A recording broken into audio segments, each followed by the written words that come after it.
Are you struggling for consistency in your sim racing? Does your iRating look like a roller coaster? If so, we have good news for you. The way to get more consistent is to first understand what you're doing differently than the professionals. And VRS is the answer. With our competitive subscription, you will have the telemetry, setups, tutorials, and everything else you need to fully analyze your driving. Our data packs and the ability to compare your driving with the best in the world will show you exactly where to adjust your inputs, change your driving line, and shave seconds off of your lap times. And our powerful and precise Direct Force Pro wheelbase and precision pedals are being used by some of the world's best drivers. All these champions agree that VRS hardware is not just the best on the market, it's also priced well below the competition. So if you're looking to upgrade to direct drive and the best pedals in sim racing, VRS is your answer. If you want to get better, get faster, and make it happen sooner rather than later, you owe it to yourself to find out why so many people are switching to VRS. You'll be so glad that you did. Visit www.virtualracingschool.com and learn why the best use VRS.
Welcome everyone to Season 20, the Season 20 finale of the Extreme Motorsports Ricmotech Classic Sprint Series presented by Performa Texas Elite Graphics.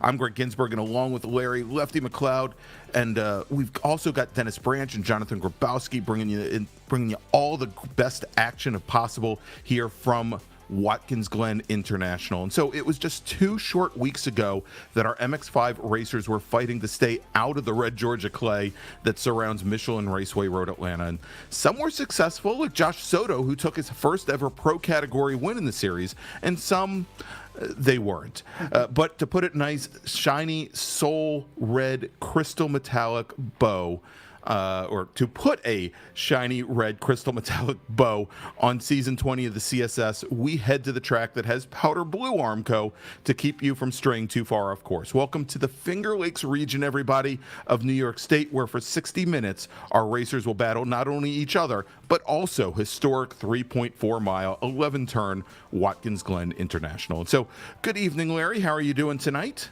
I'm doing well, and I do love the Blue Armco. One of my favorite places to be. I know we've had our other series running here in the last week, and I think to bring the Miatas back here is just a lot of fun. Always great racing, and it's a finale. Like, who can't get excited over that? Yeah, exactly. I mean, I've been waiting to come back, a whole 7 days or so since we were last here with the Ricmotech World Challenge. And, as you mentioned, tonight is the finale. And we've got, I think, both classes, for the most part, are still, to some extent, up for grabs as we give 35 points to the winner here, and currently we've got 22 points separating our first and second place drivers in the pro category. We've got 21 points separating first and second in AM, and so it definitely is going to be I think a very interesting race tonight, if nothing else.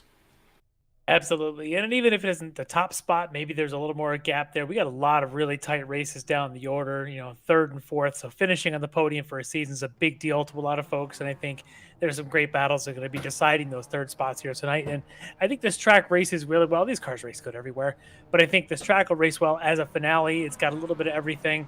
And I think it's going to create great opportunities for us to see excitement right up to the end. Yeah, absolutely. We talk about many times how Watkins Glen promotes racing with speed, and perhaps the straightaways here are not the longest, and that may affect the draft in some other classes, but the MX-5s in particular, they draft very well, even if you don't have a long run.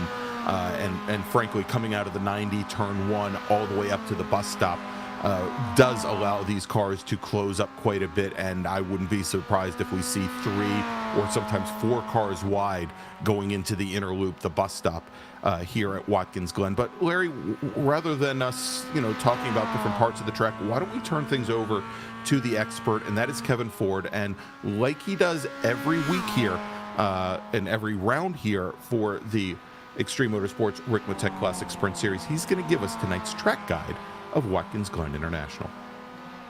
Welcome, everyone, to Watkins Glen, located here near beautiful Lake Seneca in New York. Great to have you with us as we provide you your track guide today around this 3.4-mile course, known to many as the Glen. They don't come any more famous than this one when it comes to American road racing. Well, let's begin our track guide as we head up the front straightaway. You'll notice our main grandstands to the left, our pit area to the right, as we cross the stripe and head down into this famous turn one here known as the 90. Very difficult corner to get right. As we get down into third gear, we're going to let that car rotate to the bottom and get right back to throttle and let it drift out, clear out to the track out there to get every bit of speed we can to head up through the uphill S's and onto the backstretch here at the Glen.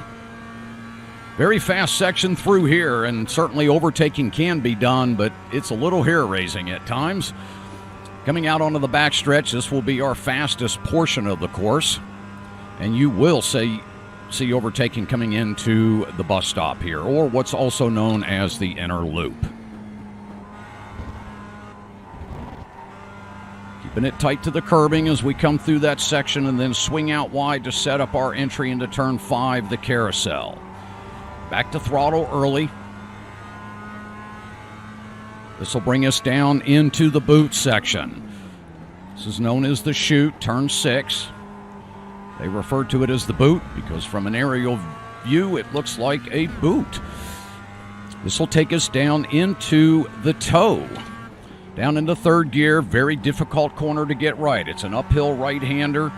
Want to get the throttle as quick as you can. Use that track out as well to pick up that speed up over the crest of the hill here. This will take us down to the heel, turn 8. Another 90, very tight right-hander. Again, let that car rotate to the bottom, come right back to throttle, get a good launch up the hill. As we prepare for turn 9, the re-entry, and off-camber re-entry into the main portion of the course here. Heading towards turn 10, this is going to be a fast one. We'll remain in fourth gear here, keep the throttle pretty much wide open around this turn. And we'll track back left to set up our entry into the final corner here at the Glen. Turn 11. Track out by the wall there and wide open up the front straightaway. There you go. There's your track guide for the beautiful Watkins Glen. Thank you so much for being with us.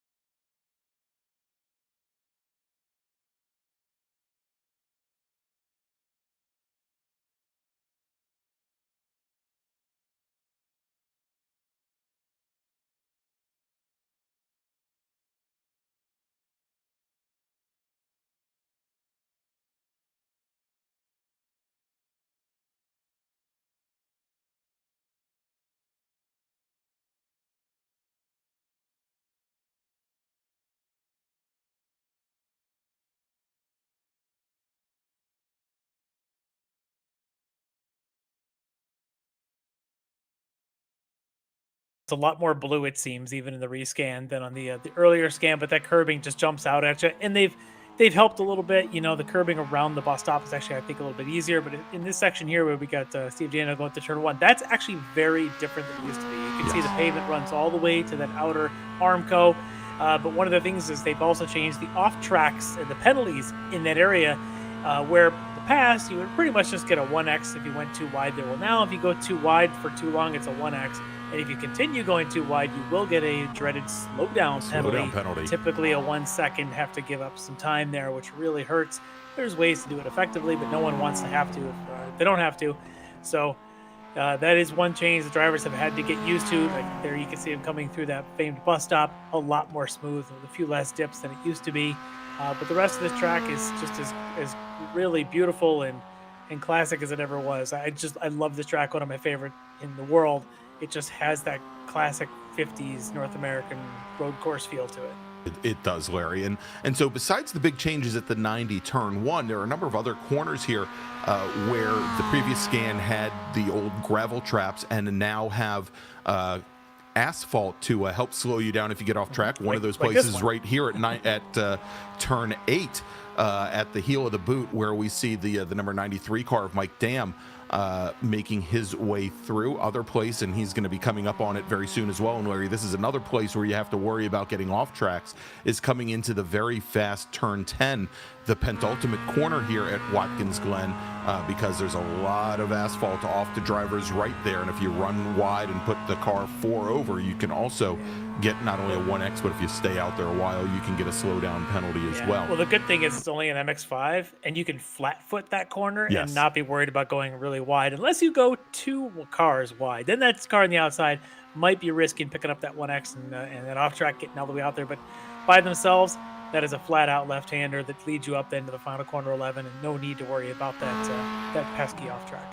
That's right. All right, so we're now a little bit, just about 5 minutes, about a third of the way through our qualifying session here. A 15-minute qualifying session, as we do every round in the Ricmotech Classic Sprint Series, and the drivers get what is known as lone qualifying. Essentially, they are the only cars on track, setting qualifying time, setting a fast lap to set the grid for tonight's 60-minute race. And while they're out there, and we're starting to see times come in, and as you look at our timing tower, the cars with the black numbers to the left of the names, those are our pro category drivers. And much like Travis Schwenke, who is our current fast driver on track, the pro category cars will have black mirrors, black number boards on them as well.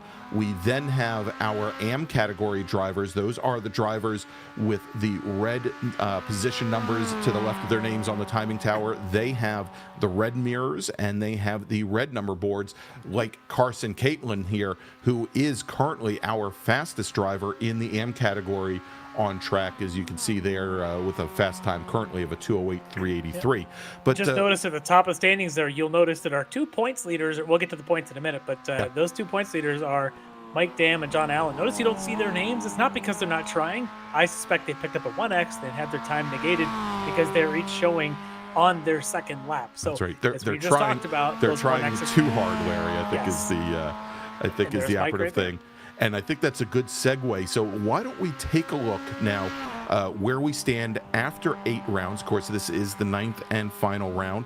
And as Larry said, our current points leader in the pro category is John Allen with Seamless Racing, the driver of the number 101 car. There's John right there. Currently has 253 points. He's currently 22 points clear of Mike Dam, who's running in second.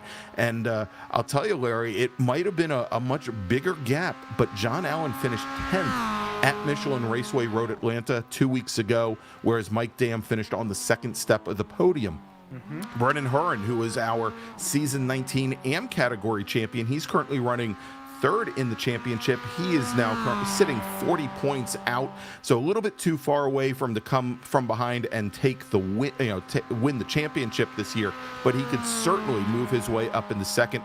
Travis Schwenke sitting 3rd in the championship. Might as well also point out that Hurren finished 5th 2 weeks ago at Road Atlanta. Schwenke, who is running 4th in the championship, finished 4th at Road Atlanta as well. Robert Hartley, who's currently sitting 5th in the championship there, finished in 3rd. Our winner, as I mentioned in the Open at Road Atlanta, Josh Soto, he's currently sitting 7th in the points.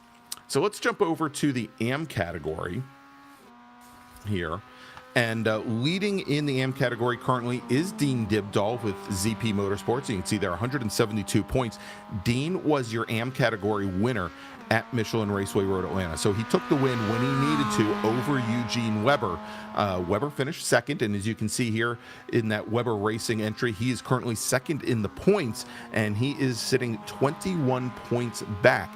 It is certainly possible, depending on how things finish up here tonight, that Weber could leave this evening with the championship. But it is going to be very, very tough in order to do that. Again, we only give out 25 points for the top step on the podium. Actually, let me correct myself. I do not believe it is 25. I believe, and you hear my ruffling the papers, it is 35 points for the win in the series, and it is 32 points to finish second. All right, sitting third in the championship right now, and we should have him in the commentary booth in just a few moments when he finishes up qualifying. Steve Daniel from SKKJ Racing, currently sitting third, as you can see there with 137 points. He's sitting 35 points out of first place right now. So as I mentioned, he could also find his way into a tie for the championship here. But again, it would be a very difficult thing for him to do tonight. Greg Brockway, who's sitting fourth in the points. Greg finished fourth at Road Atlanta a couple weeks ago. Russ Ruddick sitting fifth in the championship. Nick Parsono and John Casey there as well. So still pretty tight here. If you go and look how close the three Frito Sport Racing drivers of Key, Taylor, and Sancinelli are, all within 7 points of one another, but still very close in the championship after 8 rounds, Larry.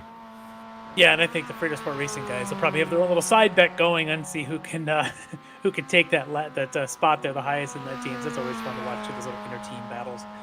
But I think tonight is really all about Dibdahl here in that AM class. I think he's had so many strong races, and there's been a couple in there maybe not so strong, but when he is on strong. I think we'll be seeing a lot of him tonight. The other question to me is going back to then the pro class is Josh Soto, who we mentioned won there at Road Atlanta 2 weeks ago. Always tough to get that first win and back it up the following race. A lot of times you'll say, I'm not here to jinx anybody, but it is so tough to have 2 strong performances in a row. Josh, I'm sure, would love to back up his first win ever here with another opportunity here. So let's see if he can pull this off and be right there at the end of this race. But it'll be interesting. We've got a lot of racing to go tonight. Well, Larry, what might make things very interesting in the AM category is I'm looking through the drivers that have checked into the session and have gone out on track so far. One of them is not Dean Dibdahl. That it looks as though he may not be here this evening, and we know that he's had Dean is quite young, and we know that he has in the past had to forego racing in order to prepare for school the next day. Want to thank his parents for thank his parents for prioritizing things here. So we'll see if Dean does show up, as obviously qualifying is starting to run down. But right now, Edgar Sancinelli, your fastest driver in the AM category, with a time of 2:07.79. Steve Daniel, 2:07.88, so just 0.11 of a second off that time. Jeffrey Cranston at a 2:08.05, so all very close. And if you take a look at the pro category, Mike Dam has found his way to the top of the pylon there with a time of 2:06.23. He's also found his way to a dead stop on track. It looks like he hasn't moved for quite a while. Tony Kernan is currently second fastest. It's a 2:06.23 versus a 2:06.64. So just about 0.4 of a second separating Mike Dam for the rest of the field. Robert Hartley currently third fastest with a 2:06.68. All right, now it looks like we've got Steve Daniel now sitting in the green room, Larry. Let's bring in driver of the number 96 SKKJ Racing, Mazda Miata. All right, Steve Daniels joining us here. And Steve, you were in a heck of a points battle going into tonight. Have you been staring at the points and doing the mathematical calculations, or have you been just focusing on practice? I've been pretty much just focusing. I know we got a good battle going, so I don't want to think about it too much. Yeah, sometimes that'll all just get in your head, but if you just go out and drive, sometimes that's the best answer for all of it. But what we are at least seeing is that Dean Dibdall, the points leader, might not be here tonight. But we know that some of your other competitors are in the lineup. Are you at least going to be looking to see where they are as the race progresses and trying to make sure you keep that gap to Eugene, to Greg, and the guys around you? Yeah, I always try to at least be mindful of where the rest of the open class is, and always fun to keep track of it. Yeah, for sure. But at the end of the day, you gotta go out and do well here. And everybody has this track. Everybody knows this track. But how much time have you put into really learning the nuances of the new scan here at Watkins Glen? Yeah, I haven't had a ton of time, but obviously put some time into the practice sessions this week, and still somewhat, I've been driving the Mazda for a little while now, but still not my forte, and I'm still figuring out all the nuances of the car. Yeah, and it seems, I don't know, every time I drive it, it seems like a different car. The way they do a little bit, you get a little bit more oversteered sometimes. It gets a little bit more hairy, but sometimes I think that's how this car likes to be driven. But as you get into traffic and as the race progresses, it tends to change a little bit. Are you comfortable in the traffic with these cars? Do you prefer just to be kind of, get your groove in it all by yourself, kind of setting times? No, I think these slower cars are definitely a lot more fun in traffic, and everybody in this league really does a great job of being respectful, so that makes it even more fun to do a little bit of side-by-side racing. So I got to ask, have you signed up for the sports car series? Is the season's going to start here in a couple of weeks? I have. I've been joining all of the series. Really enjoy this league, and great job by the admins and everybody. Yeah, which have you decided on a car yet for that series? I am going to stick with the Porsche. Okay. I know everybody's doing the Aston Martin, but I'm going to stick with the Porsche, see what I can do. Yeah, I'm hearing a lot of different things about that Aston Martin, but I also would probably go with the Porsche. It's very comfortable. It's kind of the easy one to get up to speed with, and it's always pretty even at just about every track. So I'm looking forward to that series as always. I figured I'd bring that up here, and I think everybody's pretty excited that it's coming back. Absolutely. More the better. Yep. All right, Steve. Well, good luck tonight. Hopefully we'll be talking to you at the end for a couple of reasons, but certainly looking for a successful finish here tonight. All right. Appreciate it. Thanks, Steve. All right, there you go. That was Steve Daniel, driver of the number 96 SKKJ Racing Machine, currently sitting third in the points in the pro category. And we'll give you some information a little bit later on how you can join the brand new or the return of the Ricmotech Sports Car Series due to start up this May. So, Larry, we've gone through qualifying. We've got our drivers gridding up. Why don't we run down the starting order? All right, on pole tonight, the Canadian himself trying to gain the points he needs to catch your overall leader, John Allen. It's Mike Dam, Orion Racing, on that pole. He is up 4/10 on the next closest, and that is Kernan Motorsports' Tony Kernan. About the best qualifying we've seen of Tony in a long time. Looking to get a good start there on that front row. Row 2 on the inside. He won the last round. He's back. Soto Racing Operations. It's Josh Soto. He'll be lined up alongside another one of the Orion Racing drivers, Robert Hartley. On row 3, it's that third of the Orion drivers in the field, Travis Schwanke. He'll be on the inside alongside the points leader from Seamless Racing, John Allen. On row 4, on the inside from Delta Sports, Nate Nicholson. He'll be alongside D2D Racing's Chris Thorman. On row 5, on the inside, another D2D driver, David Payton, alongside StreetSurvival.org's Jeff Jacobs. On row 6, on the inside from Slicks Racing, it's Brennan Horan, lined up alongside eSport racer Greg Mack. On row 7, we have Jordy Fike on the inside, lined up alongside Edgar Sancinelli from Frito Sport on the outside. On row 8, on the inside, we just talked to him, Steve Daniel from SKKJ Racing, lined up alongside Craney Custom Racing's Jeff Cranston. On row 9, Mike Key on the inside from Frito Sport Racing, alongside Carson Caitlin from Triple C Racing. On row 10, Greg Brockway from Slicks Racing, lined up alongside Brian Tortoise Motorsports or Russ Ruddock. And on row 11, John Casey, 046 Racing, with Patrick Pavenis from Frito Sport Racing. Finally, on row 12, on the inside, RFC Racing's Robert Brist. All right, there you go. That is the starting order for tonight's race, as the pace car now has the field. And as we get underway here, if you like what you see tonight, please go ahead and give us a thumbs up. And if you haven't done so already, go ahead and subscribe to Apex Racing TV on YouTube and click on that notification bell to find out about when we go live with all the great virtual motorsports action seemingly around the world and around the clock on Apex. You can also find us on all the great social media platforms, on Facebook, on Instagram, and on Twitter by searching just one word, and that's Apex Racing TV. All right, so the pace car, as I mentioned, has the field. Mike Dam bringing the field around.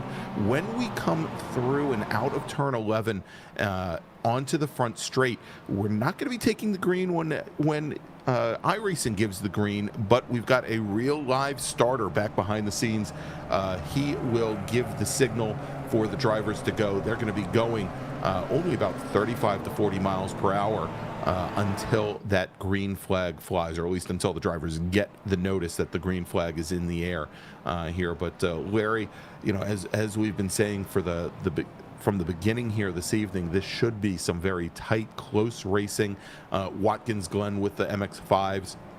It is a lot of full throttle racing. The draft really does come into play, but there's a lot of strategy as well, because staying up on the bumper is one thing, being able to actually find your way around the driver is something completely different.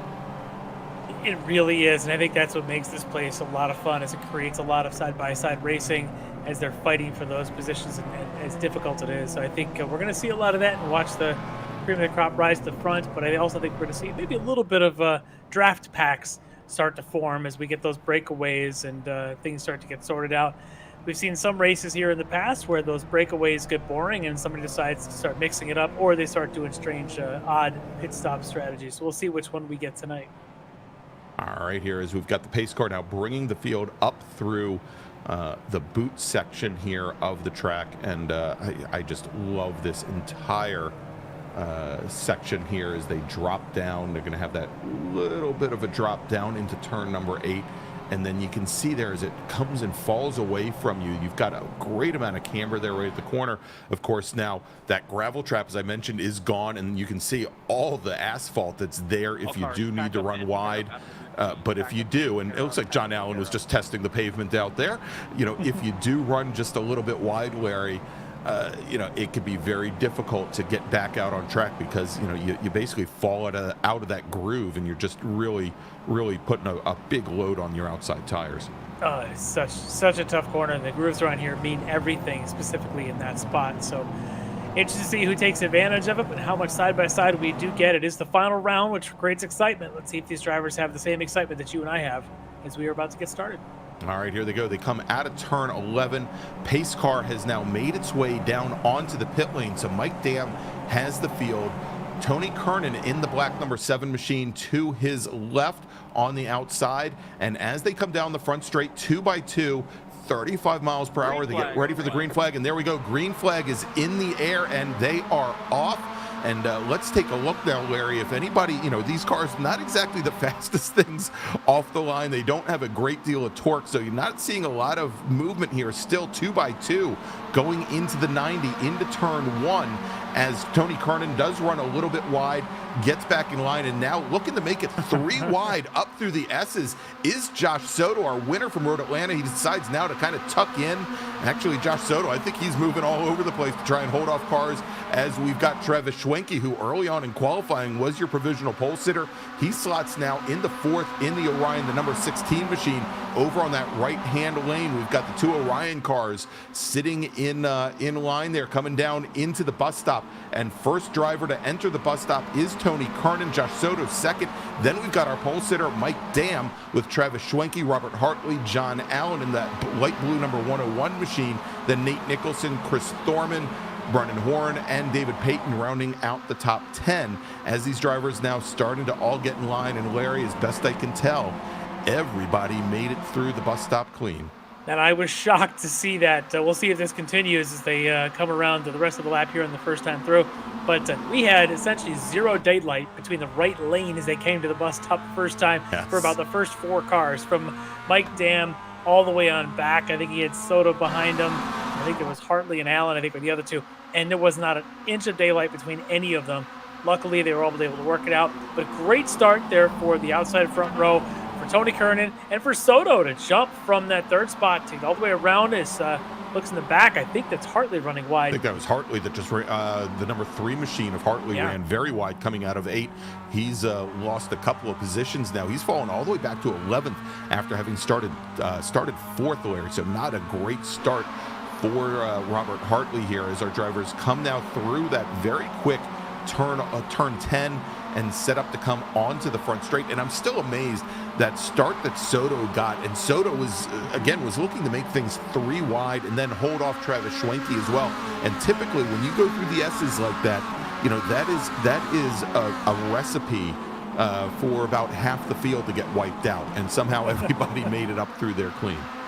Yeah, that's opening lap terror there. You just start seeing 2 wide or maybe 3 wide. Yeah, when somebody sticks their nose in there. He was able to hang on to that, and for Kernan able to hold that outside and take that spot. Now we'll see if this continues. It looks like Soto now is on the move. Yeah, so Soto jumps over to the left-hand lane. He's got Mike Dam following him. He's got Travis Schwenke as well. They're all going to try and push clear of Tony Kernan. And as they go under braking 2 wide into the bus stop, Josh Soto takes over the point from Tony Kernan. The 93 machine not able to work by. Travis Schwenke not able to work by. They still sit 3rd and 4th now.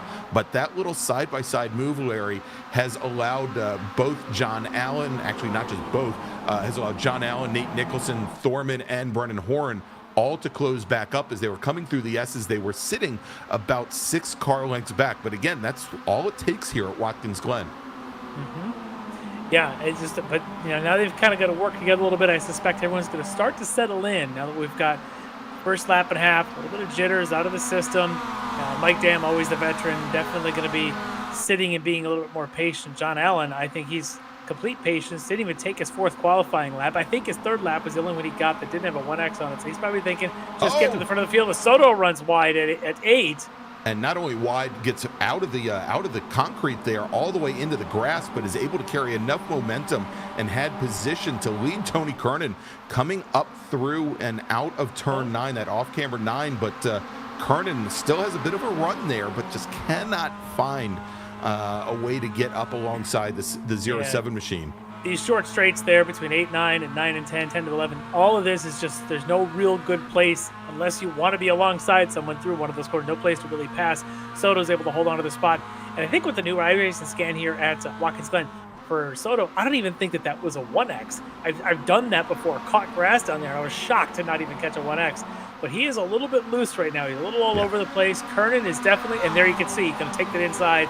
He's the aggressor. And I think Mike Dam's going to follow Tony right up now the outside here in the S's.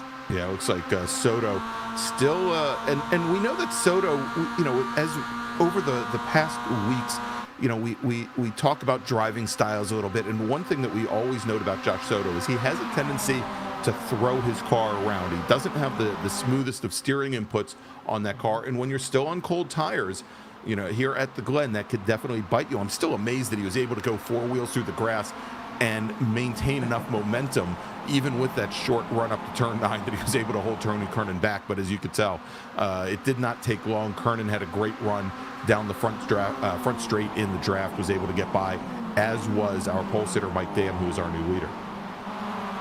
If we look, we might be seeing a lot of this up at the front of the pack, but I think at the back, like these guys, it's going to continue this, as looks like the 57 of, I think it's Sancinelli, is right there ahead of Daniel. Now remember, we talked to Steve. He's third in the points coming into this round here in the AM class. Sancinelli is kind of holding him down from getting that top points here in this class. So he's going to want to try and take a move, and he's also got Cranston and Caitlin right behind him. Yeah, and I was just going to say we need to take a look at where we are in the AM category, because right now that entire field all bottled up now back behind Greg Mack and Jordy Fike. Not that they're bottled up, but everybody, as you can see here, more or less from start of the field to the back now, Larry, it is essentially 20-plus cars battling for the lead here at Watkins Glen right now.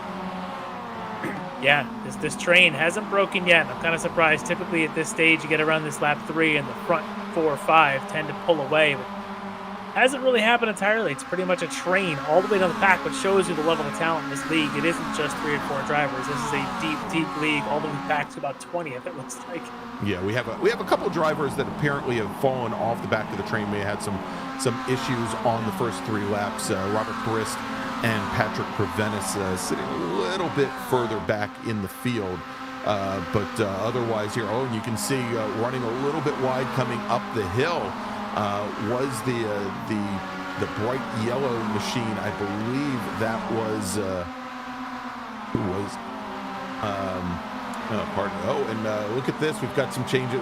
Well, think about that in a minute. Is going 2 wheels in the grass is John Allen. And Allen now sitting up in 5th position, still back from Travis Schwenke, and he's lost a little bit of ground as he was under attack from Nate Nicholson in that bright red number 56 machine, with Chris Thorman sitting right on the tail of those 3 as well. So we'll see if Allen can pull those drivers back up to our lead pack. The driver I was thinking about a little bit earlier, I believe, was Jeff Jacobs in the yellow number 38 machine. Got caught out a little bit going up through the S's the last time by, but managed to sneak back in line with only losing 1 position. Yeah, these guys are able to do that here at this track, and it's kind of amazing. We're all still sort of working together. John Allen, though, probably wants to be up there with that front 4. Nicholson also, we know he's been pretty quick this year as well. He's going to try and hook his wagon right to the back of John Allen there in front of him, as these 2 are going to try to work their way back, catch up to that Soto Schwenke 3rd and 4th place. Not too far ahead. There's a draft perhaps they can feel, but these guys, certainly for John Allen, not used to being this far down this early. Yeah. All right. So let's jump back to the lead pack here. Tony Kernan with about a car length and a half right now over Mike Dam, having gotten back around Mike Dam on this last lap, and then you can see Josh Soto still holding strong there in 3rd with Travis Schwenke in the Orion number 16 machine back behind. So we'll have to see if Schwenke can keep pace with the top 3 here, whether he and teammate Mike Dam start to work together to I think make things a little bit tough and a little bit rough on Kernan and Soto. Obviously, neither of those Orion Racing drivers in a position to do much about it right now. Not yet. It's a long, long race tonight. We're not in that double sprint 30 minutes each format. We are in the full 1 hour format. So this is a race for a bit of a longer run, maybe some attrition. You want to survive and stick with this pack. And I don't know if this is the way to do it, going too wide into the bus stop. Yeah, I don't either. But, you saw there the work that Soto was doing, and it really played Tony Kernan's advantage there as they broke up out of the S's, Larry. And Soto did decide to stick with Kernan to push him ahead of Mike Dam in the hopes that Soto would be able to get into the bus stop before Dam. He did manage to do that and hold the number 93 back, or push him back into 3rd. But Kernan got one heck of a run out of the bus stop and opened up about 4.5 car lengths on the rest of the field. Yeah, I don't think it'll last very long, and typically around here a 3-car pack is faster than a 1-car, so I don't think that'll be there forever.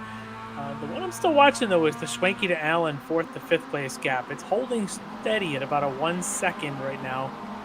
Those guys have got to get to work and try and make that up if they want to have any shot to win this race. I'm sure for John Allen, becoming as the points leader, doesn't want to give up this kind of points difference to Mike Dam, currently sitting in 3rd in the race, 2nd in points. So for Allen, he needs to get up there and have a fight for the win. Yeah, indeed. And you can see there over the last lap or so has not really been able to close things down. Last time by, actually almost 9/10 of, last lap was almost 9/10 off of Travis Schwenke's time. Let's take a look now that they've both crossed the stripe again. And once again, that time by, John Allen picked up about 7/10 of a second on the lead pack. So a little bit of a yo-yo there, and I think a lot of it is going to depend on whether or not Nate Nicholson decides to work with Allen or whether he's going to pressure him going into the bus stop each lap. Yep. He will continue to try. This is interesting. All the aggression we're seeing early in this race. Sometimes this is a bit of a tight race. Not to be tonight.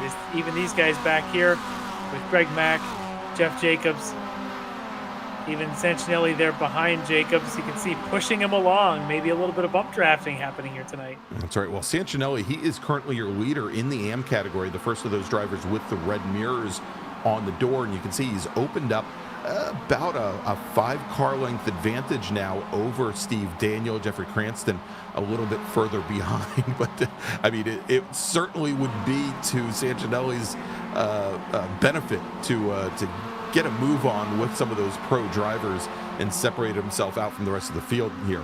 And again, if we take a look at the AM category championship right now, Jacobs, though, is sitting all the way back in. Actually, I think that Jacobs is actually out of the top 10 right now in points. But it would certainly be nice to come with a win. Yeah, well, Jacobs is running in pro. So Sancinelli, there you go. I'm sorry. I might talk about. Yeah. I'm talking. Yeah, you're right. Jacobs is in pro. I'm thinking about Sancinelli. Sorry about that. Yep. And Sancinelli currently, though, out of the top 10. As a matter of fact, his two teammates, Key and Taylor, running 9th and 10th. Thinking, as we mentioned, Sancinelli is the third of the Frito Sport drivers in that triumvirate, running 11th. Keep in mind for Sancinelli, he's had a couple of podiums here in the M class the last couple of rounds, but he had also taken a break there for a couple of rounds, which is why he's down the order. He's quick. He's quick enough to run with these guys at the front of AM. Clearly, he's running at the front of AM right now, which puts a little bit of a roadblock, stealing some good points away from Steve Daniel, who obviously wants to move up where he can, because I don't see a Eugene Weber or a Dean Dibdahl even here tonight. So Steve's really the guy with a chance to move up, trying to stay ahead of Greg Brockway and Russ Ruddock the next two. Now, he is currently ahead of those guys tonight, but he would love that max points here in the M category and try and see how close he can get to Dean and to Eugene in the overall for the 8 points, for the 8th series. All right, as our leaders come up through the S's again, and now Soto not taking Kernan's line. Soto all by himself, drivers left. I think he was waiting for Schwenke to come up behind him. Schwenke, though, about a car length and a half back, and it looks like Mike Dam not doing much to push Tony Kernan along either as they go through the side by side as Soto taking and there's contact behind. Yeah, that's right, and contact between Thorman and Nicholson. I was so busy watching the front of the field there as Josh Soto went so shallow into the bus stop, and he just did not get a good run out. And so both Mike Dam and Schwenke were able to get around that black and white number 07 car on the exit. But what that has also done is it has now brought the 101 car of John Allen into the fight. It has brought Nate Nicholson in as well. And again, that as they came out of the bus stop, both Nicholson and Thorman had gotten together, but doesn't look like it really affected either one all that much, other than perhaps to slow them up just a little bit, Larry, and bring Robert Hartley and Brennan Horn back into the battle. That's what it just did. I call that kind of a pucker moment for a lot of reasons. One, obviously, the way they went through the bus stop there, but also it really did tend to, bring the field a little bit tighter together, kind of squeezed all the air out of what's going on, and definitely brought Hartley back up into this run and put John Allen and Nate Nicholson right on the tail of the Schwenke, Schwenke and Soto there for 3rd and 4th. So we're dealing with about an 8 or 10 car train once again, as these guys continue to try and go side by side at all kinds of spots. And I'm excited about it. I want to see if these guys continue, or at some point do they decide to back off and to wait for the midpoint of the race. But so far, it doesn't look like anyone's got patience. No. But Larry, notice here as they had come out of turn 9 through 10 and 11 and onto the front straight, John Allen, and it may be a setup thing here, just does not seem to have the pace of those front 4 cars of Kernan, Dam, Schwenke, or Soto, and he lost a lot of ground there. And I think he's having to rely on Nate Nicholson to do a lot of pushing here. That if Nicholson, I think, at some point decides to try and make a move into the bus stop and get around John Allen, I don't think Allen's going to have a way to respond. Oh, as Kernan's runs a little bit wide there, as he was going side by side with Schwenke. His Dam comes out of there super clean, and Soto now getting pushed back. But you're right about Allen. Doesn't look like he's got the pace tonight. Just a little bit off, kind of an inch off here and there, turning in. You're not getting the runs coming off corners we're expecting to see from him. Nicholson definitely doing a lot of pushing. But these guys up front, boy, that was a little bit of a hairy moment there for Kernan, able to recover. And Soto now all the way back to he's back there. Soto now back in 6th position. sitting back behind Allen and Nicholson. And that time, as they came out of the bus stop, Larry, and as Kernan had his issues, for a moment there, it looked as though John Allen was going to be able to sneak down the inside, had the right-hand side of the car pinned to the curbing, with Nicholson following behind, and Kernan, just as Allen was just about there, gathered the car back up and came right across Allen's nose, and Allen had to check up awfully hard there with Nicholson, again, right on the rear bumper. And you can see there now both Allen and Nicholson have fallen off that front pack once again. Just a bit, but I think these two are working very well together right now. Nicholson knows that perhaps that Allen's going to get into his groove here at some point, and as long as he stays patient, kind of push a little rub of the wall there for both of them, it's like. But I think the two of them will eventually find themselves up into this front four. They're playing the long game at this point, not even quite a third of the way through this race. There's no need to panic. Don't need to start going side by side between Nicholson and Allen. That's going to pick up a 1X. That might even catch a slowdown as wide as he went there for Nate. We'll have to see there as Soto sneaks underneath the number 60 machine of Thorman, and in doing so, Thorman lost so much momentum. Both Robert Hartley and Brendan Horn both get around him, so drop Thorman now back into 9th position. Yeah, for Soto, I'm wondering at some point, he's had a couple of corners didn't go his way, but boy, talk about dropping fast down the order. Wondering if perhaps he had picked up a 1X on one of these corners, and not just a 1X, but a slowdown penalty. But that definitely put himself a little bit further back. Good run to the bus stop there for Allen. As you can see the daylight there, you can really judge how that goes. The daylight ahead of Nicholson. But he's just worried about Mike Dam out in front, who's got a couple of tenths, and it just makes John probably a little bit nervous seeing that daylight there between Tony Kernan in second all the way up to Mike Dam. Not a huge gap, but relative terms in the auto racing, 3-4 car lengths just seems like forever. Yeah, now that they don't have Josh Soto to run interference on Mike Dam, it's going to all come down to pace now. And I'm sure Schwenke, who's sitting back in third, I at some point you might think that he's going to start attacking Tony Kernan, if anything, to open things up a little bit more for his teammate.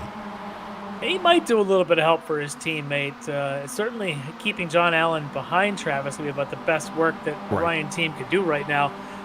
But I don't know that he's going to do it at his own expense. These guys tend to fight fair and to do what's best they can for themselves and then see how the team works out. Schwenke, he wants to get himself in front of Tony Kernan and worry less about what's behind him and more about what's in front.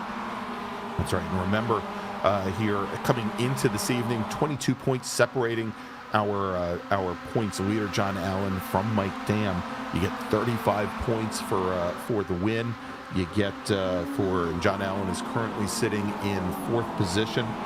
You get 28 points. So certainly, even if John Allen manages to hold station there, would not be enough for Dam to make up the difference. Probably not, but let's have a little bit of fun with it. Just to see. Of course. There's this mysterious drops thing, and there's magic in there. And carry the one and math, which everybody knows I'm horrible at. So. And well, here we go. You can see Schwenke coming down. We just know Einstein would have been a terrible commentator, so we'll just leave it at that. Yes. All right, here. So Schwenke gave a little look to the inside on Tony Kernan as they came out of the S's and were making the run down to the bus stop. Got back in line, but once again, Larry, coming out of the S's, John Allen and behind him Nate Nicholson just don't seem to have they don't have the pace out of the S's in the run. If they're not firmly in the draft, they just seem to fall off just a little bit. Just a little. You got to remain in it, but you also got to watch, when you try to make a move and try to get on by to not lose too much in this gap. You can see there now Nicholson trying to squeeze Soto to the inside. Soto getting aggressive though. Falls back in line, but he's definitely antsy. He knows he was up in the front a little bit ago, wants to get back there, and he needs to take a little bit of victims with him. He just might do it. But again, coming off 8, he's a little loose. Yeah, and that time it was with just one wheel in the grass as opposed to all 4, and you saw the little wiggle that he gave there, and again, not all that far off the Armco when he gave it. Of course, you're never far off the Armco here at the Glen. No, it's pretty much everywhere the eye can see around this place. But he's going to find out that falling behind these guys is easy to do. Getting past them to get back up there, very difficult. Very difficult. And he's got a big line of cars ahead of him as he does step to the inside once again, Larry, to challenge Nicholson. But again, I think thought a little bit better of it, and you can see there coming through the 90. Perhaps Allen and Nicholson making up a little bit of ground again. But again, through the S's, you can see, and maybe it's not a question of overall pace. Maybe it's just that Allen isn't getting a good run through the 90, as he seemed to lose about 2 car lengths, maybe 3 car lengths before they even got halfway up through the S's. Yeah, if there's one corner on this track that'll really kill lap time if you don't do it right, that is that turn 1, the 90, because it leads to the longest straightaway. Your classic theory of, got to nail the exit on the longest straightaway. That's the most important corner here. That is so true, because not only is it a long straightaway, or at least it's a long, wide open throttle section, it's uphill. For half of it. You lose all your momentum, especially in a car that's got less than 200 horsepower like these MX-5s. You need to nail turn 1. And to me, nailing turn 1 is actually usually, it sounds strange, braking early for 1 because it's a downhill braking, and using every ounce of curbing through 1 at that apex that you can. To me, that's the real secret I've found to getting through turn 1 here and getting that run, because you can get on the gas early. Now, here we are through the boot section. Again, Soto getting aggressive on the back of Nicholson. Nicholson not having any part of it, though. Yeah, all he has to do is shade to the right just a little bit to hold off Soto. We'll have to see if that manages to hold him off many more laps. The one thing I noticed... Well, as it came off 8, started heading towards 9, Nicholson checked far to the inside to keep Soto behind him, not allowing a dive bomb move. So he's aware of Soto behind him and what he's doing. Yeah, and of course that's complicating his wish to stay up with John Allen and get dragged along by the 101 car. Now, the one thing I did notice, Larry, and now it's almost a half a lap ago, is though whereas John Allen is losing a lot of momentum coming through the 90, as we just talked about, and coming down onto the pit lane, Larry, for his first pit stop of the night, and we haven't talked about this all that much, rather early, is Tony Kernan. He should have enough fuel then to get to the end of the race here. Now, these drivers as they're out on course, we suspect that they have enough fuel to make around 19 laps or so before they'd have to pit in. It's a 28-lap race.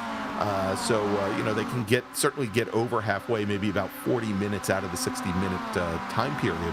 But Tony Kernan coming in early, and given that he wasn't having trouble getting around Mike Dam, maybe a little surprising that he came in so early. I'm very surprised because we've seen these races before. Now, of course, I'm not the one in the driver's seat. I'm the one here with a microphone in front of me. But my experience watching these races is the car that steps out too early often struggles because now they end up working to traffic, or even if they're by themselves, it's tough to run that pace by yourself as opposed to in a train. Right. He was in the middle of that train there with Mike Dam and Travis Schwenke, and then with John Allen and Soto and Nicholson behind him. So he had that opportunity to stay with that train and run the good lap times. Now he has to do it by himself and really hope that he doesn't get into traffic, which every time you get up to traffic, you're going to lose a half a second or a second. You do that 5-6 times, you just lost 2, 3, 4 seconds when the other guys do their pit cycle. That's a tough one to overcome. We'll see how this plays out in the long run. But for Tony, I think it's going to be a bit of an uphill battle. He's going to have to prove he's got raw pace all by himself to be able to run these lap times with no one pulling him along. Yeah, and another driver that's going to have to prove that to us as well, Larry, Edgar Sancinelli, who just completed his first pit stop, or his only pit stop of the evening, having come in from the lead in the AM category, and now heads back out on track, as you mentioned, without the benefit of a draft here, and we'll have to see if that is enough for him to hold off our new leader in the AM category, that's Steve Daniel. Very interesting, right? The car that's running in the top 3 in Pro and the car that's leading in the AM are the two that decide to pit early. Very interesting to kind of give that up, take that gamble. For Sancinelli, maybe not as big of a gamble because he had, let's say 13 cars in the track in front of him that he was going to have to worry about and potentially get caught up in whatever mayhem they decide to get in. For Kernan, he just had the leader in front and the fast guys around him. That, to me, is a bigger gamble. Now, they may come out together and be able to use a little bit of draft together. We'll see if that's how it ends up working for them, but I'm really curious how this goes as Soto catching a little grass there coming onto the back straight. Well, and you saw, Larry, that Soto managed to get around Nate Nicholson. And John Allen. And John Allen was pushing him wide coming out through the S's, but Soto, with 2 wheels in the dirt, drivers left, manages to get around the 101 car. So moves Soto now up into 3rd place. Again, we lost, we didn't lose Tony Kernan, but he took his pit stop early. So Soto now up into 3rd, dropped John Allen back into 4th, Nate Nicholson back into 5th with Hartley and Horan, who's gotten around Chris Thorman, now running in 7th. Yeah, it's very Thorman interesting. Falling back a little bit further from very the rest of the pack. how aggressive Josh Soto is right now. Really anxious to get to the front of this pack. He could have sat in 6th and saved some fuel, choosing not to. Save some tire, chooses not to. He's going to continue to be aggressive and move his way to the front. Maybe he's just feeling in a rhythm. Maybe he feels like he's got this track down and he thinks he's faster than those around him. Could be. We've seen John Allen appearing to be off his pace tonight. Perhaps Soto is a little bit quicker and he wants to go show it. Maybe try and get a breakaway with the other 2 Orion drivers. All right, Larry, and we've got Jeffrey Cranston on the shot here. He's the last of this pack of cars now coming through turn 9, and he managed to get around Steve Daniel in the number 96 SKKJ racing machine. There's Daniel just now coming out of 9. Might have gotten a slowdown penalty somewhere. You could see that last time we had checked in, Daniel was your leader in class, and he is now almost, I'd say almost 15, maybe 20 car lengths back behind. And now it looks like he is going to cut his losses, come into the pit lane here, and take his sole pit stop of the evening as well.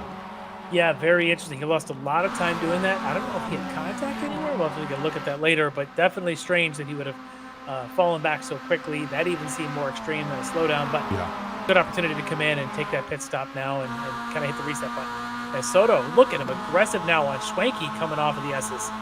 And once again, you can see, and again, dropping 2 wheels in the dirt, going down driver's left, heading up towards the bus stop. Schwenke pinned to the inside, but he's going to be able to lead the field through. And look at John Allen now coming through and trying to get around Soto into the bus stop. Now, here's the one thing, Larry, that I noticed a couple of laps ago with John Allen, whereas, again, he doesn't seem to be carrying great pace through turn 1 and up through the S's. But the one thing that he does, and the one thing he has nailed, is the bus stop, is the inner loop. Where previously when we were watching him and he was back behind Travis Schwenke, he made up almost 2.5 car lengths just carrying more speed into the bus stop than Travis Schwenke, and seems to be one of the fastest, if not the fastest driver going through that complex. As we take a look here at this great battle, as we now show you the split screen, drivers right, where we've got now, looks like if we take a look here, we've got Thorman in the number 60 machine, or is that Peyton in the 64 machine? I think that's Peyton, our lead car in that pack, then Greg Mack, then Jeff Jacobs, then Jordy Fike. This is the battle for 9th right now, overall and in the pro categories. All those drivers currently in line, and it looks like Jeff Jacobs managed to get back around Jordy Fike. Fike had taken over the position from Jacobs very early on. As a matter of fact, on lap number 2. But that yellow number 38 machine starting to work his way back around these 2 cars. Yeah, so you flash back up to the front pack. My other thought of maybe what's going on here, and it'd be a little unusual, is Allen maybe a little off his pace, but I wonder if he's trying to save tires and trying to save fuel. Yeah, to be the faster car at the end of this race. So watch his gaps. He's never really more than a second behind the car in front of him, which gives him draft opportunity, and he's not really willing to go side by side or push too much in some of these corners, except the bus stop where he's flying through there. Tells me that perhaps the car is set up well. He's just being super conservative. So I'm really curious to see if we start seeing him getting past the midway, we get to pit stops, if he comes out aggressive and tries to get himself to the front towards the end of this race.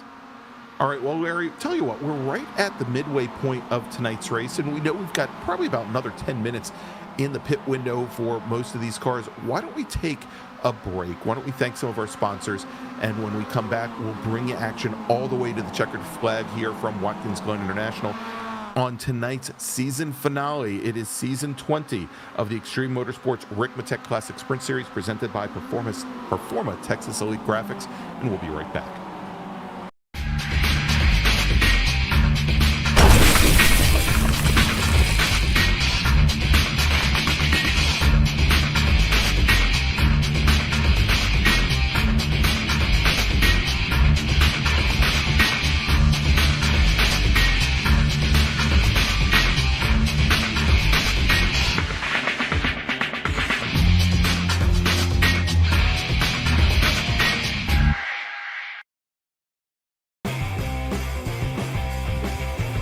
Ricmotech high-performance sim racing equipment. Whether you're just looking to have fun, train for race day, or become a serious esports competitor, Ricmotech has you covered. Hundreds of name brand parts. Support from experts that love sim racing. Trusted by the pros. There's only one place to go, Ricmotech.com.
Ricmotech high-performance sim racing equipment.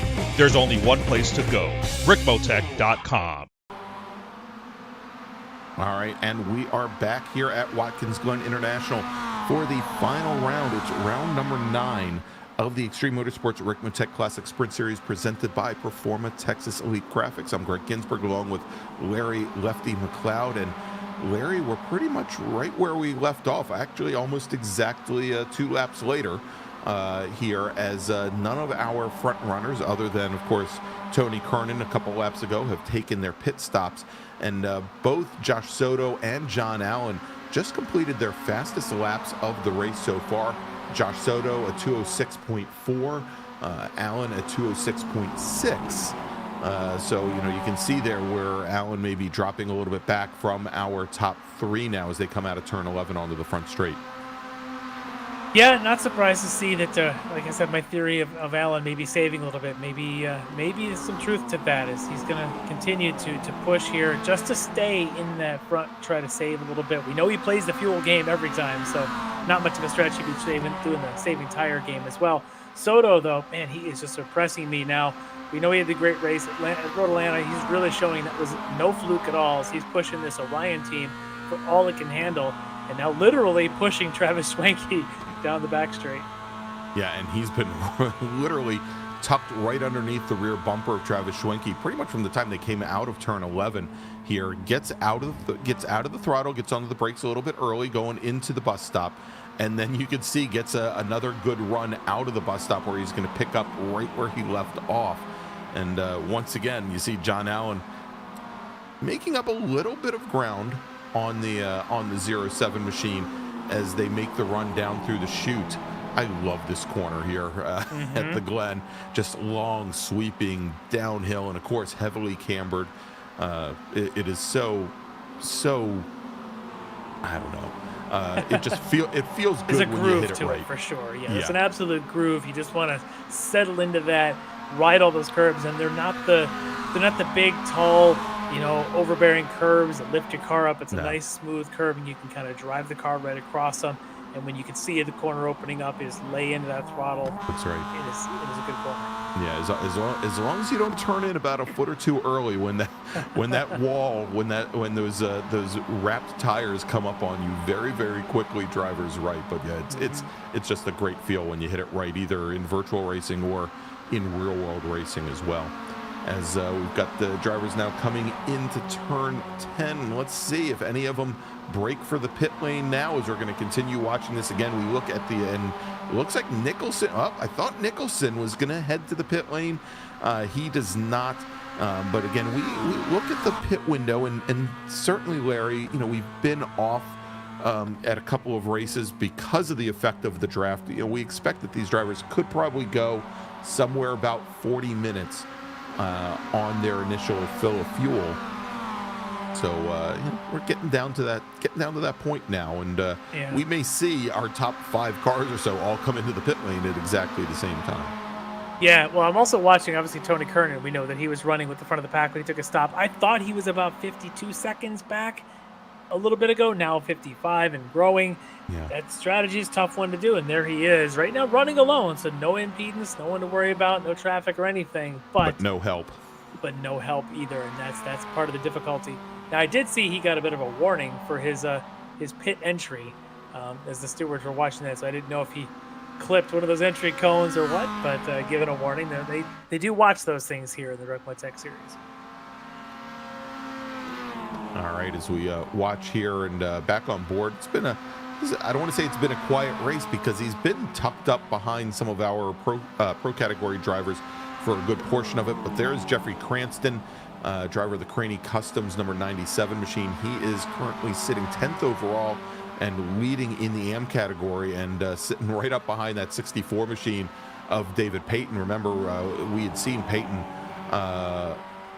quite a bit earlier as he was somewhat near he was running up with I guess Jordy Fike, Jeff Jacobs, as well as Chris Thorman, but seems to have fallen off that pack there.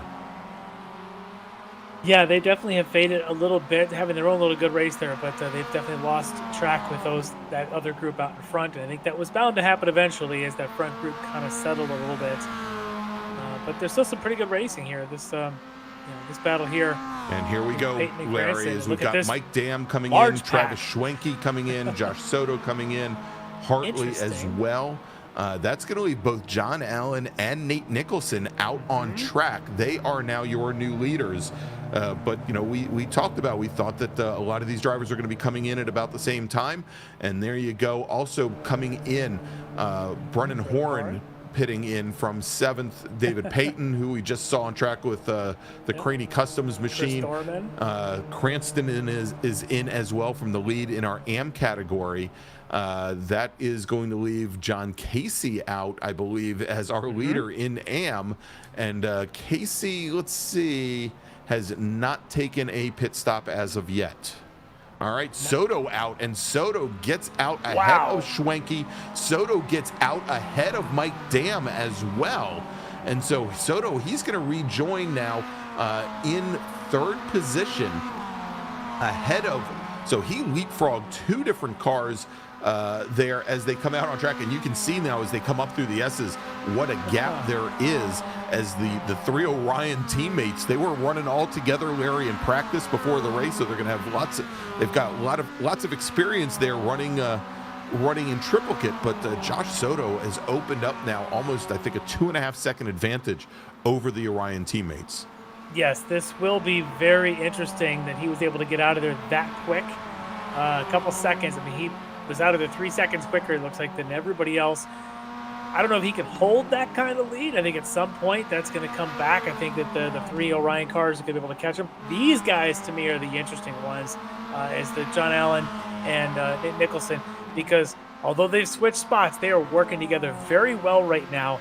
I wouldn't be surprised if these guys are on comms with each other, working this thing out to have a strategy to A, save fuel for the first 2/3 of the race, and then keep it going. And look, here they may be pitting together. And indeed they are, as both Nicholson and Allen take to the pit lane. And we're going to have to track where our leader, Josh Soto, our 3rd place racer right now, Josh Soto, is to see if Nicholson and Allen can make it out ahead of the 07 car. And Larry, given where he is right now, I don't know if that's going to be possible, as Josh Soto now making his way through turn 9. And we know that these drivers have spent, for the most part, usually somewhere around 23 seconds or so on the pit, Look at this. in the pit box, 52 on the pit lane. Yep. And just lefts. Makes sense. There we go. Is Soto now onto the front straight, and you can see John Allen taking tires. So that's going to slow things down as well. And it looks like Nicholson is as well. And they are both now back underway. They may make it out ahead of Dam and Schwenke, but it's going to be close, Larry. It is going to be very close. I think if they can catch that pack. Oh, no. No. Not Nicholson. Nicholson loses the rear end of the car, goes into the Armco. Driver's right coming out of the pit lane. He's got a lot of damage and a cone there. And he dumps the blue cone right in the middle of the pavement. And Nate Nicholson, he now is going to drop all the way back to 7th position, and he's going to lose more positions as well. And Larry, is that the 07 car coming up through the S's that has just let Dam, Schwenke, and Hartley by? Don't know what happened with Josh Soto, but he is now sitting back he's fallen back behind John Allen as well, and Soto has got problems. I think he missed a shift, Larry. I don't know. That's a stopped car. I suspect perhaps he may be having a racing rig issue, which is awful to see that happen for him, to have some kind of a hardware or software failure at this point in this race. I mean, that's mechanical failure nightmare there for a guy who won the last round, was leading this round here with 18 minutes to go. Oh, heartbreaking. All right, let's take a look. We've got a replay of Soto, and we'll see if we can pick up exactly what happened here as we take a look. And there it is on the right-hand side. And this is where I think we picked it up before, Larry. As or you can did see, he all actually this, blow an engine? That's what I think, is that he blew an engine. He as if he downshifted when he maybe should have upshifted. Maybe he downshifted a little early coming for the bus stop. I just can't fathom what happened there. Wow, yeah, it does happen, and those things can happen around here. I've seen it before.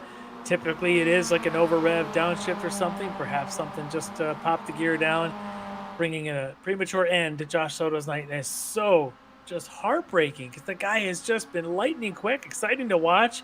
So within a turn of about one lap, you had Josh Soto, who had been at one point leading this race here, and you had Nate Nicholson, who was up in the pack of top 5 and 6, had just come out of the pits, cold tires, and spins it right at pit exit. Heartbreaking for those guys, leaving now the last 4 standing, and right now John Allen clinging about 2 seconds back in the top 3.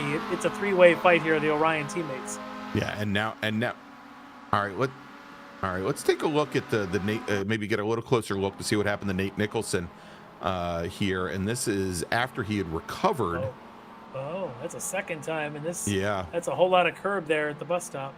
And as he rolls back and did not collect another car, but Nate Nicholson now sitting in 12th position as he recovered that car. I'm sure a little bit of damage because he did impact the tire wall, or probably impact the Armco coming out of the pit lane.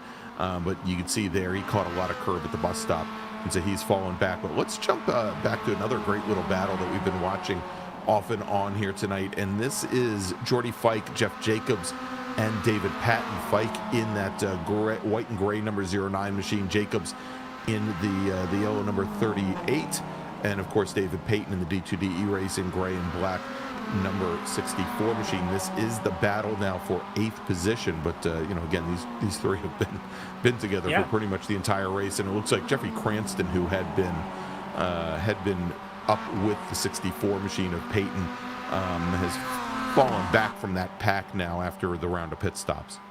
Yeah, Cranston's pit stop a little longer than the others, kind of left him back there, although he is still leading the M category, so that's a strong night for him, and got a couple seconds advantage there.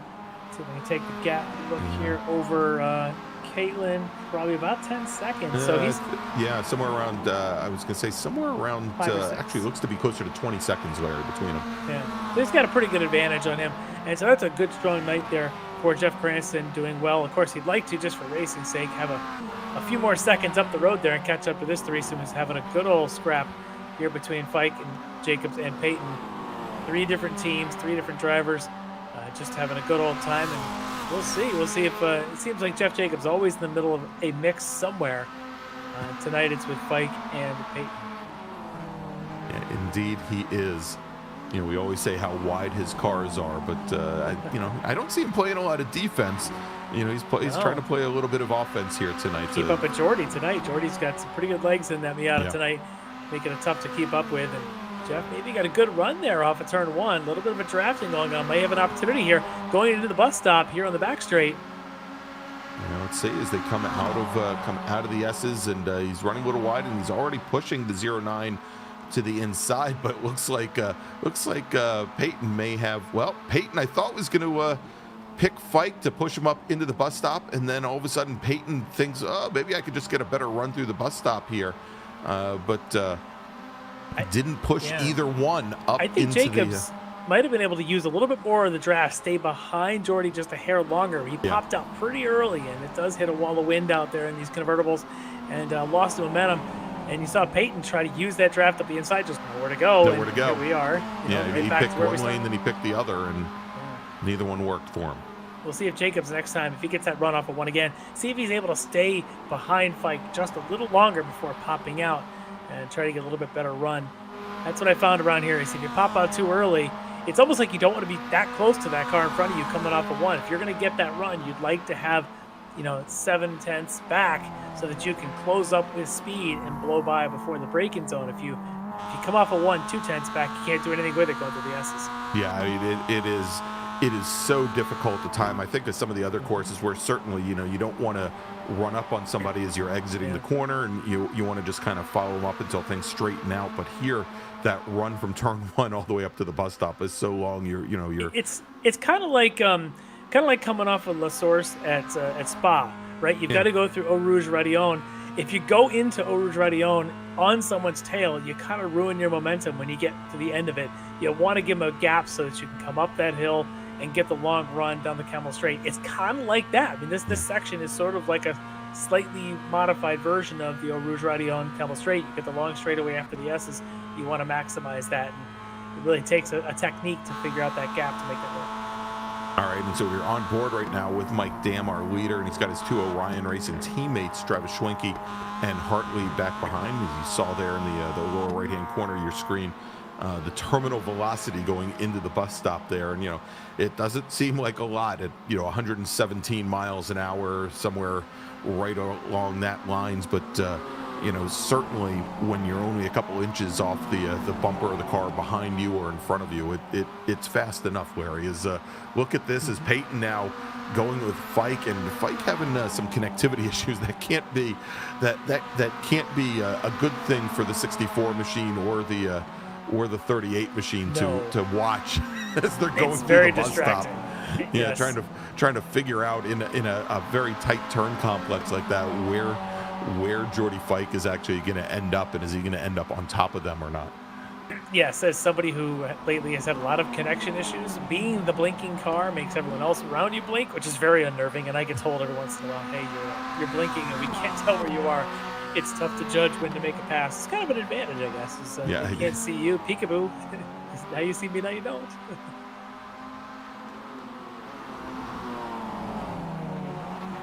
This is a great little battle to watch here, as we've got now just about 10 minutes remaining here at Watkins Glen International for the final round, the finale of season 20. And Larry, as we were talking with Kevin Ford, he of the great track guides, this should wrap up the 8th year of the Classic Sprint Series put on by Extreme Motorsports 99 and Ricmotech. So great run it has been, and of course we'll have some more information a little bit later on season 21. Yeah, you think about 8 years, and they do multiple seasons a year, which brings us to this number of seasons we've got. And very successful series. It obviously clearly brings talent. I mean, just look at these 3 guys alone at the talent here representing their team, Orion Racing. But it goes all the way back. We've been talking tonight about guys like our points leader, John Allen, and Josh Soto, and the night he had. Nate Nicholson, he has an unfortunate spin there, but he was up in the middle of all this. Tony Kernan, who qualified so well. There's so much talent in this series as well as the other Ricmotech series that they're an absolute joy to watch and to be a part of, and it'll continue on for a while, and I hope it continues to bring some of this top talent that we continue to see. Yeah, and speaking of which, Larry, and I think we talked about this maybe a little bit earlier, and we certainly talked about the last round, we are going to be restarting the Extreme Motorsports Ricmotech Sports Car Series. That is our series for both GT4 as well as TCR cars, and we're going to have our first round on May 9th. It's going to be at WeatherTech Raceway Laguna Seca. And registration is now open. If you would like to join, if you'd like to race with these wonderful Ricmotech racers, you can go to extrememotorsports99.com/road-series. Again, that's extrememotorsports99.com/road-series. road-series, and we'll put it up on the screen at the end of the broadcast, and you can sign up and join up and run with our next great series. The sports car series took about a year off, Larry. And it's good to see him back, especially with how strong the GT4 fields and also the TCR fields now, with the addition of a lot of different platforms, a lot of different chassis in the last 12 months or so. Really have seen a lot of great action here. So let's take a look at a replay, Larry, that we just got words from the stewards that we had, looks like Greg Mack involved with it, very much involved there with, and we spoke to him a little bit earlier, with Jeff, I guess that was Steve Daniel in the SKKJ racing machine, and you can see they're sitting on the pit lane. It looks like Greg Mack's machine was a little worse for wear. Maybe missing a left front tire, but it looks like they got together coming up out of the S's and onto that. Yeah, it's been a tough night for Steve Daniel. He was running up there in the top 2 in that AM category for the first number of laps, and you and I saw him kind of taking an early stop, but relatively slow, like something can happen. His pit stop at that point was like a minute and a half long or something really long. I suspect there was some damage at that point. I'd already put him down the order, and now this really tough way for a guy who came in third spot in the end category. Not sure where that's going to shake out when the points are all calculated at the end of the night, but he was looking for a strong finish. Unfortunately, not able to get it. And that announcer's jinx still comes true. These guys who do the opening, we haven't had a lot of drivers yet who can come out and do the opening and the closing with us. So. No, a matter of fact, I think I can count on one hand where that is, actually on one finger, I think, where that has been the case this season. As we're just a touch over 5 minutes remaining here, and you're just watching the three Orion teammates, Mike Dam, Travis Schwenke, Robert Hartley, our top 3, and they really have left John Allen pretty far back, Larry. In the last 5 minutes, the Orion teammates have opened up about another 5 seconds, actually about 4.5 seconds on John Allen. So again, just not with the pace tonight as we jump back to this battle. And looks like we've had a little bit of a change as Jeff Jacobs has managed to get around Jordy Fike, and Peyton there still sitting 3rd in line. The more these guys fight, the more they're going to bring Jeff Cranston, your AM leader, up into the middle of this one. And he's back there lurking about 3.5 seconds or so behind these guys. And these guys continue to fight, taking time away and giving Jeff a chance to kind of move on up there. Although he's already leading his category, having a bigger battle is always more fun. Speaking of big battles, at some point something had to give up here, and that give looks like Hartley was able to make the move on Schwenke. Kind of a gentleman's move there. Schwenke looks like he had kind of pulled over to give Hartley the chance there. But we'll see how long this continues with now just a couple laps remaining. We'll see if there's a fight among these guys for the top spot, or if they're just going to kind of, Rochambeau here for the podium. do a little dance. Get down tonight. I think I left that line. Just having watched Ford versus Ferrari, I'm starting to think these guys are sort of like the Ford team. They're going to finish, all together across the finish line, all coordinated. Just like Mr. Ford as long as one of them doesn't cross ahead of Mike Dam, I think that's that's okay. That's probably going through their mind right now. Like, let's take the guy with a shot in the points to win the championship and not take him off the top set prematurely. Exactly. And I was, as you had mentioned about Jeffrey Cranston closing in on that battle between Fike Jacobs and Peyton. I was thinking, it might not be a horrible thing to be the camera car following that trio around. I definitely, with a 25-second advantage over the rest of the AM category, I don't know if I'd want to get involved with that battle with only about we're looking at like 3 laps remaining. I think sit here. Sit back there like in your upper deck last row seat, just enough you can see the action. You don't have to be a part of it and get hit by a beanball or anything like that. You just want to sit back and watch. Yeah, exactly. Have some Cracker Jacks and enjoy the show. All right, here and there. And you can see there as Cranston is coming out of the field. But look now as Jordy Fike has gotten back around. It's gotten around Jeff Jacobs, and David Payton now gets around the number 96 machine as well. So a little bit of a change up there. The last time we had checked in, Jeff Jacobs had been running 8th. He is now running in 10th, back behind Peyton. It's not over yet. I suspect we're going to see at least a couple of more changes before we see a checkered flag. These guys continue to fight, and all of it is this corner right here, and how well they get the run down up the S's and down the back straight. As Jacobs looks like he might have a shot to get around Peyton here before they get to the bus stop. He'd gotten very good runs up through here the last couple of laps. We'll have to watch, as you mentioned. Now we are now just about 3 minutes from time expiring. We'll have to see where our leaders are on track, but suspect that they will have obviously at least one more lap here, possibly 2 laps remaining. They're coming through and up out of turn 7 at the toe of the boot. So Larry, most likely by the time they get to the checker, they're going to get the white flag for the last lap, I believe. It's going to be close. We'll see where that ends up being, whether or not, because they're running about 2:06, 2:07 per lap. So yeah, if they're inside of 2 minutes when they cross, it will be a white flag. We'll keep our eye out for that. And we'll see if the Hartley and Schwenke battle for second wages on through the last lap or so here. Again, we speculate they're not going to mess with Mike Dam out in front, even if he were to start running 2:10s. I think they'd cut their pace back as well. Yeah. Yep. Yeah, let's take a look. It is going to be awfully close, Larry, as we're sitting at that. We're at 57-55, so I think they should be getting the white flag here, and it looks like Jordy Fike did get blame assessed for that previous penalty, and there you go. White flag is in the air. So that incident that Greg Mack had with Steve Daniel, looks like Mack getting a drive-through penalty. And we are on the last lap here from Watkins Glen International, where our leader is Mike Dam. What does Travis Schwenke have? As Hartley's going to at least make it interesting, as John Allen currently running in 4th, Tony Kernan in 5th, not too far behind him. These guys just solidifying spots. Oh, here we go. Let's find out. Oh, this could all end in tears. Oh, and look at this. As they both get around Mike Dam. I wonder if there's a little trash talk and a little bit of a jibber-jabbering going on here among the Orion teammates.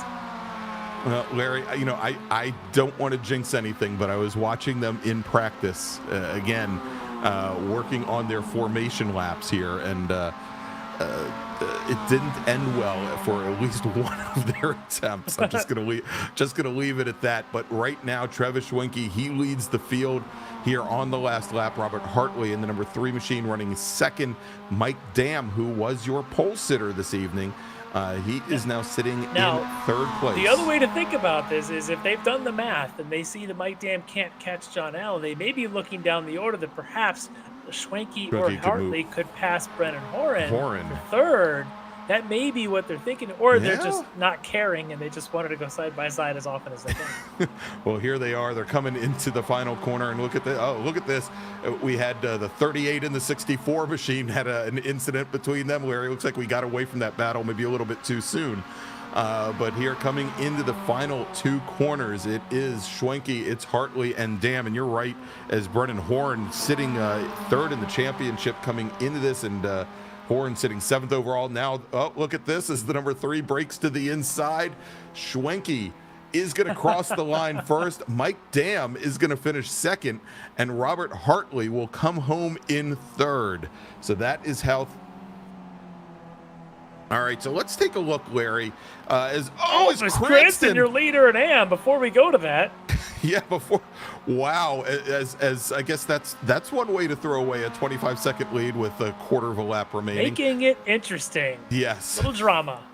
But Cranston, he manages to hold on, not so much his passenger side mirror. And Cranston, he is going to come across the line, and he is going to take the win in the AM category. But let's take a look at this replay, Larry. There we go, between Jeff Jacobs and David Payton, as they both got together going into the bus stop with just a lap and a half remaining. And the stewards are taking a look at that right now. But let's go run down the order here. As you can see, most of our pro field has taken the checkered flag. Behind the 3 Orion teammates of Schwenke, Dam, and Hartley, John Allen will bring home the 101 car in 4th. Tony Kernan will finish in 5th. Then Thorman, then Warren, then Jordy Fike, then Payton, And if Nate Nicholson manages to come across the stripe, he will bring home his car in 10th in the pro field. In the AM category, it is Jeffrey Cranston taking the win, and there's Nate Nicholson. He's going to take the checkered. Jeffrey Cranston is your winner. Carson Caitlin will finish in second in the number 76 machine. He's had a very quiet race tonight, Larry. Michael Key from Frito Sport Racing, he will come home in third. Greg Brockway fourth. Edgar Sancinelli will finish in fifth, and that's after Sancinelli had been leading the AM category early on. Russ Ruddick will finish in sixth, and John Casey, Robert Brist, and then rounding out the field in the AM category would be, I believe, Patrick Preventis and Jeff Jacobs, and then Preventis running 8th and 9th. All right, so there's your final order, Larry. Let's go take a break, and when we come back, we're going to talk to some of our podium finishers here in the final round of Season 20 that you have just witnessed here at Watkins Glen International. Of course, it's the Extreme Motorsports Ricmotech Classic Sprint Series presented by Performa Texas Elite Graphics, and we'll be right back. Ricmotech, high-performance sim racing equipment. Whether you're just looking to have fun, train for race day, or become a serious esports competitor, Ricmotech has you covered. Hundreds of name-brand parts. Support from experts that love sim racing. Trusted by the pros. There's only one place to go, Ricmotech.com.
Ricmotech, high-performance sim racing equipment.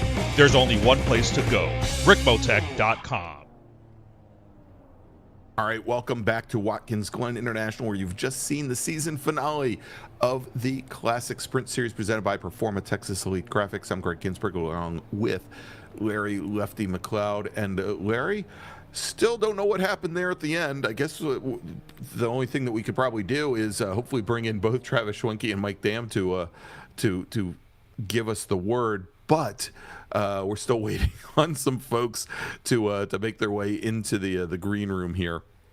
So hopefully we'll get them on air pretty quickly. Well, they got to have the champagne celebration. You know, they gotta walk the whole thing. I thank their teammates. You know, all the hugs all around, all that kind of stuff, and then deal with us commentators up here. All right. Well, I've just gotten word that the points have been updated. Well, so I'm hitting refresh as we speak. So yeah. So maybe even if we don't have anybody to talk to, we'll know exactly how things stand here. I'm working on the refresh. Yeah, you and I both are having issues here, as I just ended up in the Ricmotech Truck Series points for some reason. Luckily, mine's not doing that. All right. Meanwhile, there's the race results. We talked about Travis Schwenke edging out teammate Mike Dam and other teammate Robert Hartley for the top three. And if I look here at our overall results, there they are. Round 9, Watkins Glen now in. All right, so now we can bring it up. And here, I think I feel safe in running things down now here, Larry. Okay. As we've got John Allen sitting in the green room, and why don't we bring John in? Because John, I can now say with a good amount of certainty, is your season 20 pro champion.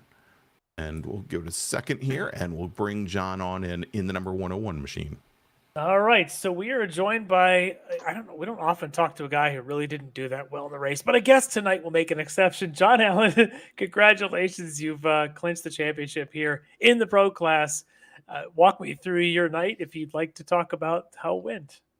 Yeah, I didn't look closely at the points before the night started. I knew I was in a good spot. I wasn't sure if I could, finish last and win. I didn't think it was that that Mhm. easy. So I just tried to stay clean early, and then Josh and I were trading paint a little bit.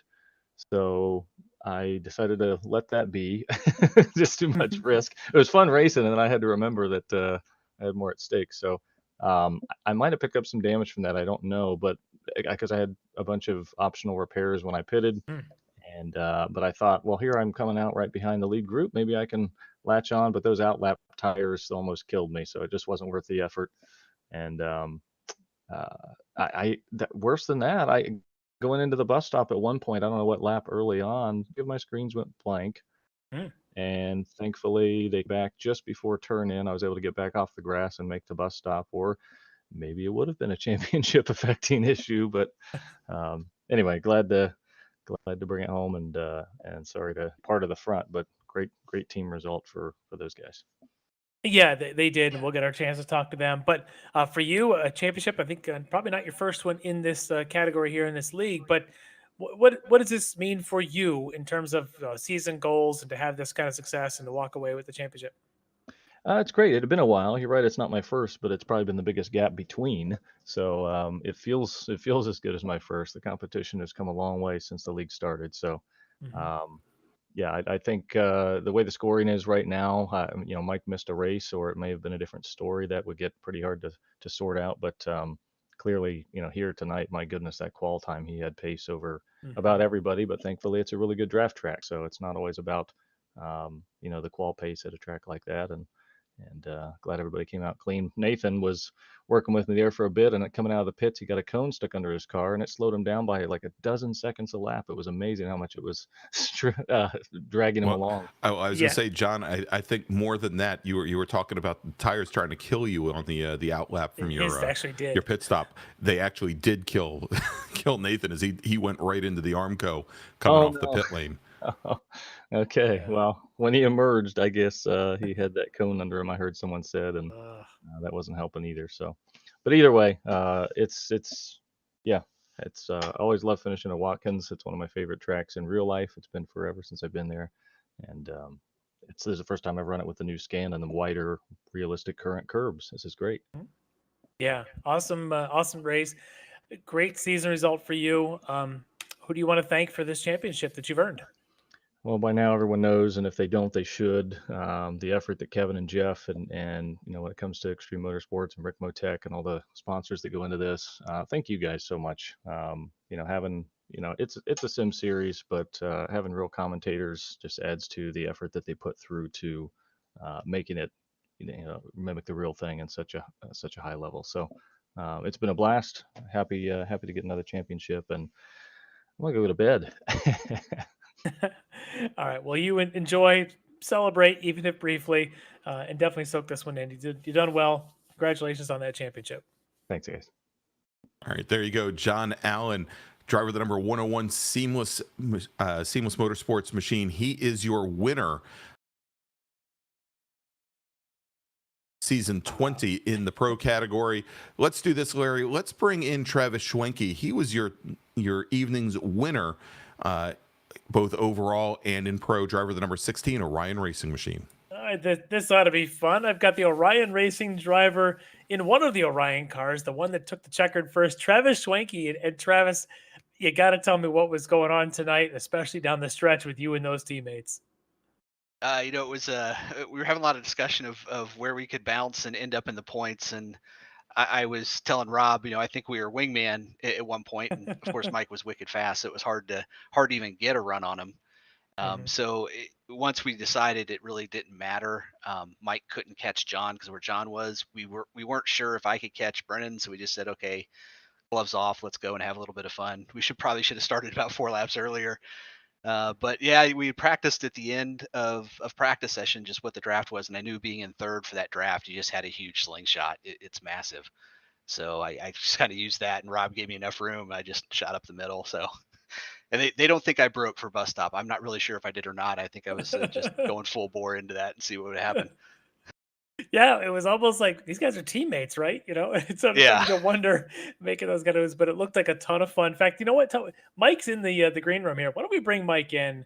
Have you guys both in here at the same time for a second? Because I'd like to talk to you guys both. There we go. So we've got Mike Dam joining with the race winner, Travis Schwenke, here with Mike Dam, who led about, all but about 2 laps of that race. So Mike, Travis just telling us about that last couple laps. You guys just said, "Oh, the heck with it. None of us could do any better in the points. The gloves went off." What was your side of things from that? How did you see that those moves are coming? Oh yeah, for sure. Yeah, you got it. You nailed it on the head there.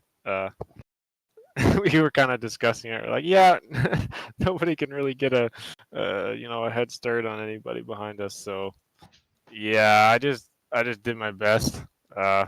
Tried to lay down the laps, but I knew it was kind of inevitable. Yeah, it was fun watching as it was winding down, and we were doing the same speculation on our side. Like, maybe Travis could maybe catch third, and we thought the same thing about John to you there, Mike. And I'm not quite sure what was going on. Then Rob seems to be the one that was just sort of goofing around there. Like he made a move, then backed off. And we weren't sure if he was going to try and take that win there. I mean, were you guys just all on comms and just kind of, deciding don't be first coming off a turn 1 of the last lap kind of thing? Yeah, I guess you could say that. But yeah, I mean, at the end of the day, it was just, it's an all-out battle. Whoever wins kind of thing. So obviously we went 3 wide on the last lap there, and that's how it turned out, kind of thing. Yeah, well, as it went from the beginning of this race, and for you, Mike, really in a tough battle right there off the start with Tony and with Josh. I mean, the 3 of you guys, all the way, even right off the green flag, you guys were 3 wide practically going up the S's. Wasn't sure if anyone was going to make it to the second lap there. Is that a bit more of aggressive start than you're used to seeing? Yeah, I wasn't really expecting that, to be honest. I mean, you kind of start here, the tires are really slippery, so it's kind of, it's not worth throwing your race away being aggressive. And then, yeah, I was just kind of happy to, sort of save some fuel, maybe keep the pace up, not force the issue. Some of the other guys maybe had a little different idea, but it would have been nice to maybe get an early gap. But I mean, it worked out in the end with the pit cycle, and we were able to get some clean laps down there. So yeah, I think John must have been giving away free services there, because we almost had John broke with the 4 of us. So when Mike got in front, and then I was in second, and I kind of fell back 1. I wasn't going to fight anything because we were pulling away from John, and almost had the draft broken. And they kept fighting it, and John was right back in it. And I was like, oh darn, that was our chance. Yeah, you almost gave him a chance, but in the end, after that pit exchange, when the 3 of you guys came out together, and then Josh had his issue, looked like strangely blown engine there, kind of took him out of it, left you guys really just setting the pace right up to the end.